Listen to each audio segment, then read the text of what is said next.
नमस्कार मित्रो, आपण आज आलेलो आहोत मौदा कन्हान नदी तटावर आणि नेहमीप्रमाणे दीपस्थान या ठिकाणावर वसंत पंचमी महोत्सव साजरा केला जातो आणि आज आपल्याशी जुळलेले आहे या पंथाचे आणि मौदा नदी तटावर ज्यांनी एक व्यवस्था निर्माण केली, त्यांच्या जीवनामध्ये जीवनभर ते संघर्ष करत राहिले आणि नदीपात्रातील दगड गोटे वेचून त्यांनी हा परिसर निर्माण केलेला आहे। आज आपण ज्या ठिकाणावर बसलेलो आहोत असा हा नदीपात्रामध्ये त्यांनी एक परिसर निर्माण करण्याचा कार्य केलेले आहे।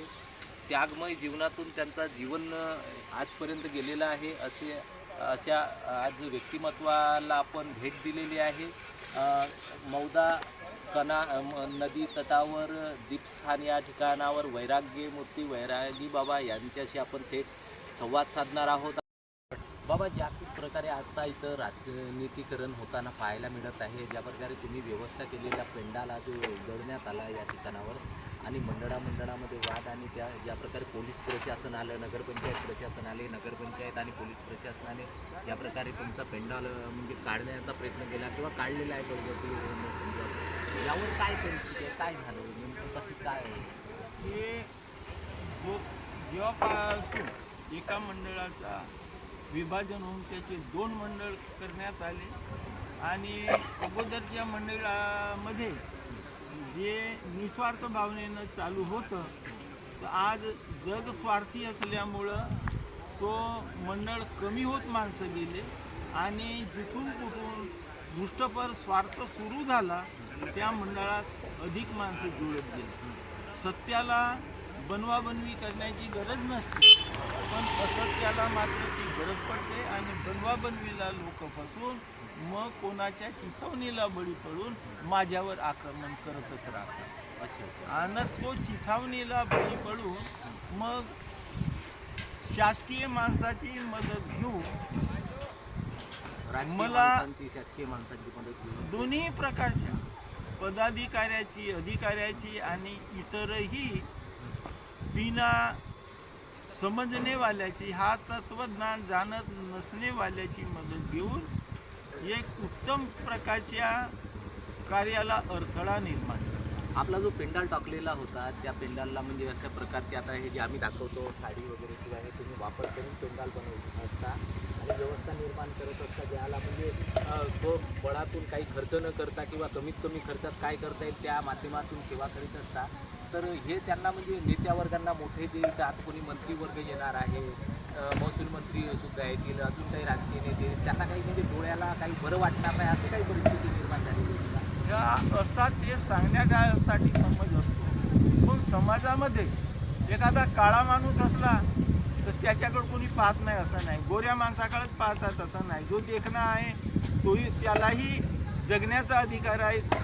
जेव्हा कुरूप माणूस असेल तेव्हा सुंदर माणसाची किंमत वाढते। तसं माझा साडीचा पेंडाल या ठिकाणी होता तर त्याची किंमत कमी झाली काही लोकांच्या मध्ये आणि काही लोकांच्या मध्ये कुतूहल निर्माण झालं। लोक आपल्या मोबाईलमध्ये या साडीची, राखीव साडीची अशी सुंदरता पाहून आपल्या मोबाईलमध्ये ते शॉट घेऊन जाते। अच्छा। आणि काही लोकांकडे असं मत आहे की हे साडी घाणेरडी आहे, वापरलेली आहे। याबद्दल माझं मत असं आहे का ती कपडा आहे, घाण धुतली तर निघून जाते, पण त्या साडीची पवित्रता फार मोठी आहे असं माझ्या मनाला वाटते। कारण ती साडी आमच्या मातेची आहे, आईची आहे आणि त्या साडीच्या पल्लूमध्ये आम्हाला आमच्या आईनं दूध पाजलेलं आहे, लहानाचं मोठं केलेलं आहे, म्हणून साडीची किंमत आम्हाला अति महत्त्वाची आहे। या ठिकाणावर जी विशेषता पाहायला मिळत होती आपल्या पेंडॉलमुळे किंवा असं काही वाटत होतं की नाही खरंच आगळा वेगळा प्रकार या ठिकाणावर म्हणजे केल्या जाते, सगळे एक सेवेतून सेवा देत असतात, तर ते कुठंतरी म्हणजे कोणाला खलते असं वाटते आपल्याला। तसं ते कोणाला तरी चांगली गोष्टही सलत असावी म्हणूनच भांडणं निघतात। अच्छा। आणि आपला जो पेंडाल इथं काहीतरी म्हणजे खाली येत होता, त्यांचा पेंडाल वर जात होता, त्यामुळे जे येणारे आहेत नेता वर्ग त्यांना मंदिर स्पष्ट ठळक दिसत नव्हता, असंही काही बोलल्या जाते आहे. तर यात नाही, हे गोष्ट नुसती बनवाबनवीची सांगण्यापुरती आहे. ती गोष्ट आजही मंदिराकडे बघा, ते झाकूनच आहे. लोक दिसत नाही. मंदिराचा कळस दिसतो, पण तिथली मंडळी आजही दिसत नाही. ते फुलं नाही आहे. आता जी व्यवस्था आहे, आपण आता पुढं काय व्यवस्था राहणार आहे, काय कशा प्रकारे आपले नियोजन राहील यात्रेच्या पर्वावर ह्या 2 दिवसामध्ये 21 तारखेला? आम्ही या ठिकाणी चतुर्विध साधन प्रत्येक दर्शनार्थीला झालं पाहिजे, त्याचं महत्त्व समजलं पाहिजे, म्हणून आम्ही इथं स्थान वंदन होताच प्रसाद वंदन करायला मिळालं पाहिजे, म्हणून आम्ही इथं प्रसाद वंदन करण्याची व्यवस्था ठेवलेली आहे. आणि त्यानंतर आमचं तिसरं साधन आहे वासनी. म्हणजे ज्यांनी अभ्यास केलेला आहे, ज्याला अनुसरायची वासना आहे, इच्छा आहे, अशा लोकांच्या भेटीगाठी आणि त्यांचं भोजन झोपण्याची व्यवस्था, हा आमचा तिसरा साधन आहे. आमचा चौथा साधन आहे अनुसरलेला भिक्षू. त्याचं आम्हाला पूजनही घडलं पाहिजे आणि त्यांच्या ठाई भोजनही घडलं पाहिजे आणि त्याची या ठिकाणी झोपण्याचीही व्यवस्था झाली पाहिजे. या माध्यमातून आता आमचं हे सत्र सुरू आहे. अच्छा, तर आता जी आपली व्यवस्था इथं मोडकळीस आणण्यात आलेली आहे, शासन प्रशासन आणि इथले कोणी जे काही पंथीय असतील, तर या माध्यमातून आपल्याला वाटतं कुठंतरी आपल्या व्यवस्थेला खंड आलेला आहे. खंड जरी आलेला असेल किंवा कमीपणा आलेला असेल किंवा अन्य अत्याचारही झालेला असेल, तरी माझ्या देवानी तो सहन करून आपली सेवा सुरूच ठेवावी, असा मला या ब्रह्मविद्येचा संदेश आहे. आपल्याला त्यामुळं आमची सेवा आम्हाला होते तेवढी करू. तर तुम्ही कशा प्रकारे म्हणजे ही मेहनत घेत होते आणि तुमच्या सहकार्याला कोण सहकार्य करणारे सहकार्य लोक कोण होते हे सर्व? सहकारी करणारे अनेक. मी इथं फिरायला येणारे, पोहायला येणारे मुलंही होते. मी त्यांचाही श्रमदानामध्ये उपयोग करून घेतो आणि त्याबरोबरच त्यांनाही निष्काम कर्म करण्याची त्यांना मी त्यावेळेस काम सांगताना ती शिकवणही देत होतो, अजूनही देतो.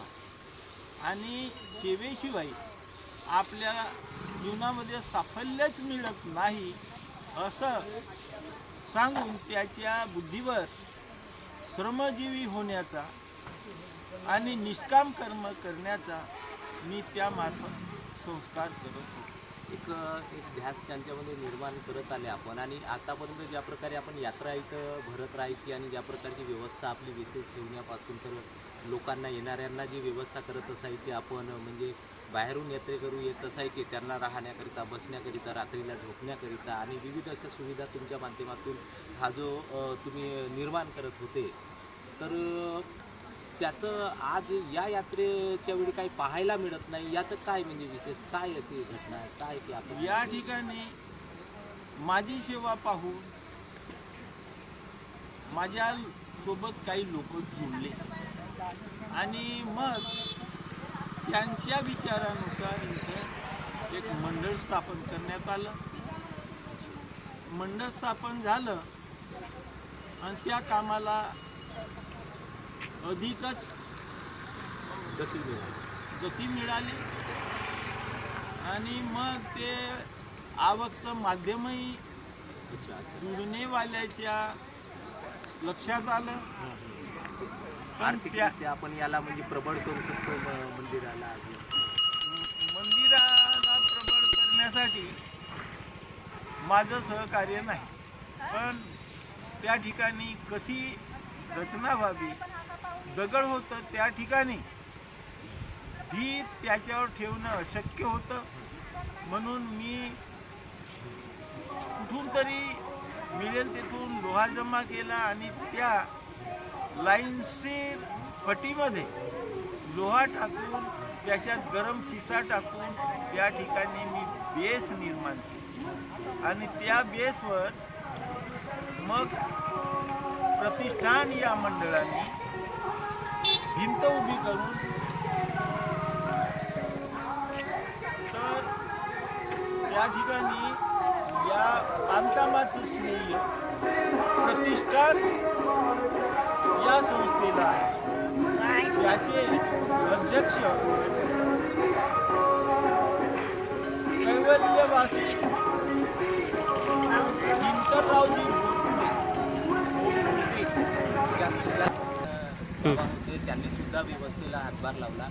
त्यानंतर ज्या प्रकारचं आता हे जे प्रतिष्ठान इथं पुढं उभं आहे, आपल्या योगदानातून आपण ज्या प्रकारचा मार्गदर्शन केले आणि त्यावेळपासून आपण आहात, तर आज ही वस्तुस्थिती निर्माण झाली का आपल्याला एक जागासुद्धा मिळत नाही आहे या ठिकाणावर व्यवस्था करायला. आपण तर दशकांपासून ते करत आले, तर या मागची काय पार्श्वभूमी? या मागची पार्श्वभूमी अशी आहे की जसं भारत स्वतंत्र झाला आणि जिन्नानं आपली डोका चालवून भारताचे तुकडे केले आणि आपला हक्क म्हणून देशामध्ये विभाजणी केली. त्या पद्धतीनं मला जे जुळले होते जे लोक, त्यांच्या लक्षात असं आलं का आपल्याला हा चांगला हिरवा चारा आहे, आपण याचा उपयोग करावा. यातून त्याची स्वार्थबुद्धी आली आणि निस्वार्थपणा जो होता तो मावळून गेला आणि त्यानंतर मग या ठिकाणी त्यांनी दुसरा मंडळ स्थापन करून ज्याप्रमाणे व्यवस्था दुभंगली थोडी वाहली, थोडा फायदाही झाला, थोडं नुकसानही झालं. आर्थिक फायदा त्याच्यातून भरपूर झाला, पण तात्विक नुकसान झाली. जी तात्विक नुकसान झाली म्हणजे फुटीरवाद, एकामेकाशी द्वेष, निष्कारण खोटेच आरोप करून सगळ्यांनी लोकांमध्ये गैरसमज पसरवून देणं, भ्रम निर्माण करणं आणि आम्हीच खरे आहोत असा त्यांचा समज होऊन मग ही आजची परिस्थिती उद्भवलेली आहे का जे झगडा भांडण असं होत राहील. चक्रधर स्वामींनी सांगितलं की तुम्ही निष्काम सेवा करा किंवा कुठल्याही प्रकारचा असा स्वार्थ बाळगू नका. त्यांनी ज्या प्रकारचा चातुर्वर्ण संपवण्यासाठी हा जो मार्ग एक सगळ्यांना देवाचा एक विशेष मिळेल या दृष्टीतून कार्य केले, तर कुठंतरी आता हे मंडळाच्या माध्यमातून त्यांचा कार्य म्हणजे डावलण्याचा कार्य होत आहे असं वाटतं का? डावलण्याचा कार्य म्हणजे बोलून ते दाखवतील. म्हणजे आज कोणीही आपलं पीच देऊन हा तत्वज्ञान जसाचा तसा बोलतात, परंतु वर्तन मात्र करण्यासाठी ते असमर्थ करतात. या ठिकाणावर काय संदेश सांगायला या अनुयायांना आणि यात्रेकरूंना या ठिकाणावर जे येणार जे असं सांगता येईल का जे निस्वार्थ आहे याची कास धरा, ते समजा आणि निष्काम कर्म करण्यासाठी सज्ज रहा अशी सर्वांना जाणून बुजून अज्ञान बनू नका. शास्त्र वाचा, शास्त्र ऐका आणि शास्त्राप्रमाणे वर्तन करा.